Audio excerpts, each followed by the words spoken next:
नमस्कार दोस्तों, मैं अमित कुमार स्वागत करता हूँ सभी का एक बार फिर से अपने YouTube चैनल रेयर फैक्ट्स में। दोस्तों, आज हम बात करेंगे फतेहपुर सीकरी के इतिहास के बारे में। जी हाँ, प्राचीन काल में विजयपुर सीकरी के नाम से जाना जाता था, लेकिन 1569 में सम्राट अकबर ने इस पर कब्जा कर लिया था और 1571 से 1585 तक फतेहपुर सीकरी मुगल साम्राज्य की राजधानी रही।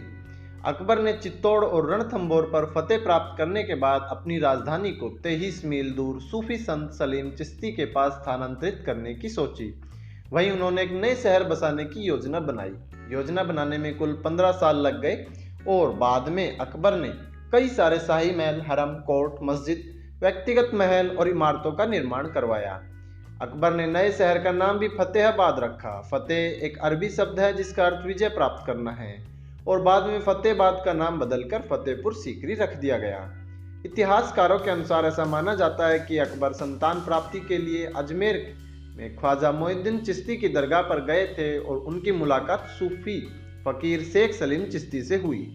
फकीर ने अकबर से कहा, बेटा, अगर तू मेरे ठहरने का इंतजाम कर दे तो तेरी सभी मुरादें पूरी हो जाएंगी।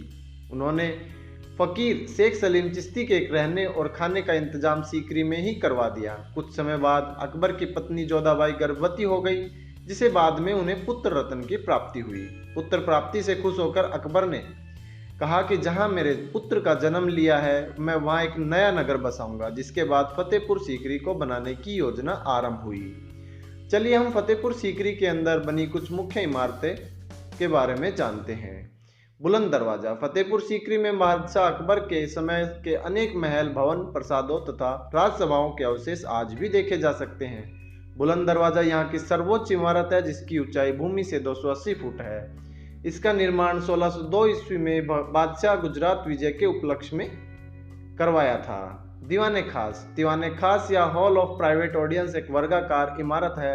यहीं पर मुगल सम्राट अकबर द्वारा अपने नवरत्नों के साथ विचार विमर्श किया जाता था। यह इमारत बाहर से देखने में एक मंजिला प्रतीत होती है, लेकिन अंदर से 2 मंजिला है। इस महल के बीचों बीच एक नक्काशीदार खंबा है, जिसे देखकर सैलानी दांतों तले उंगली दबा लेते हैं। दीवाने आम। यहाँ पर बैठकर ही मुगल सम्राट अकबर जनता की परेशानियां, शिकायतें और झगड़े सुनकर न्याय करते थे। यह लाल पत्थर से बना एक विशाल अहाता है। ख्वाब महल। यह कभी सम्राट अकबर का शयनगार था। इस महल में शाम को नृत्य व संगीत की महफिलें लगती थी। महल में खूबसूरत मंच भी है। कहा जाता है कि इसी मंच पर तानसेन और बैजू बावरा के बीच संगीत कार्यक्रम का जोरदार मुकाबला हुआ करता था। पंचमहल। इस 5 मंजिला बनी इमारत का उपयोग शाही हरम में रहने वाली महिलाओं के लिए विलास और मनोरंजन के लिए किया जाता था। इस महल की खूबी है कि इसमें कुल 176 खंभे हैं, जिनके सहारे यह इमारत खड़ी है। हर एक खंभे पर अलग अलग कलाकृति देखने को मिलती है। साथ ही खंभों पर बना प्रत्येक मंजिल का कमरा नीचे वाली मंजिल के कमरे से आकार में छोटा है। हिरन मीनार इमारत। यहाँ पर हिरन के सींगों की तरह दिखने वाले पत्थर सैलानियों को अपनी ओर खींचते हैं। शेख सलीम चिश्ती की दरगाह। बुलंद दरवाजे से अंदर जाने पर सामने ही सम्राट अकबर के गुरु शेख सलीम चिश्ती की दरगाह दिखाई देती है। शेख सलीम चिश्ती की दरगाह सफ़ेद संगमरमर से बनी हुई है। इसका निर्माण 1581 में पूरा हुआ था।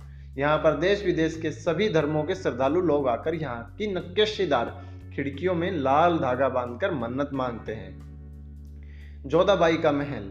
यह महल बादशाह अकबर की हिंदू रानियों का निवास स्थान था। इसमें हिंदू और मुस्लिमों की शिल्प कला का सुंदर संयोजन देखने को मिलता है। यह महल अंदर से 2 मंजिला है। चलिए हम फतेहपुर सीकरी के बारे में कुछ रोचक तथ्य भी जानते हैं।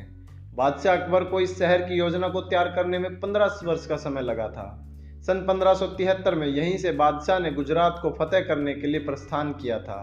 मुगल बादशाह बाबर ने राणा सांगा को सीकरी नामक स्थान पर हराया था और इस जगह पर अपना अधिकार जमाया था। इसके निर्माण से पहले मुगलों की राजधानी आगरा थी, लेकिन फतेहपुर सीकरी बनने के बाद सम्राट ने राजधानी को नए नगर में स्थानांतरित कर दिया था। साल 1571 से 1585 तक फतेहपुर सीकरी मुगलों की राजधानी रही। ऐसा माना जाता है कि फतेहपुर सीकरी मस्जिद मक्का में बनी मस्जिद की नकल है और इसके नमूने हिंदू और पारसी वास्तुशिल्प से लिए गए हैं। फतेहपुर सीकरी में स्थित बुलंद दरवाजा एशिया का सबसे ऊंचा दरवाजा है। यहाँ की जनसंख्या 28,757 है, जिसमें पुरुषों की जनसंख्या 53% और महिलाओं की 46% है। फतेहपुर सीकरी की औसत साक्षरता दर 40% है, जो राष्ट्रीय औसत दर 74% से कम है। यह शहर आगरा जिले के 15 ब्लॉक मुख्यालयों में से एक है। इस शहर के अंतर्गत 52 ग्राम पंचायतें आती है। इसके अलावा आप यहाँ बहुत सारी और भी चीज़ें देख सकते हैं जो कि काफ़ी दर्शनीय हैं। आगरा एयरपोर्ट शहर का सबसे नज़दीकी हवाई अड्डा है, जो यहाँ से केवल 40 किलोमीटर की दूरी पर स्थित है। इसके अलावा आप यहाँ सड़क मार्ग के द्वारा भी आसानी से पहुँच सकते हैं। दोस्तों, ये थी आज की वीडियो। फतेहपुर सीकरी के बारे में हमने कुछ डिस्कस किया। आई होप आपको वीडियो पसंद आई होगी। वीडियो पसंद आई तो प्लीज़ मेरे यूट्यूब चैनल को सब्सक्राइब करना ना भूलें। मिलते हैं एक नई वीडियो में बड़े इंटरेस्टिंग टॉपिक के साथ। तब तक के लिए धन्यवाद।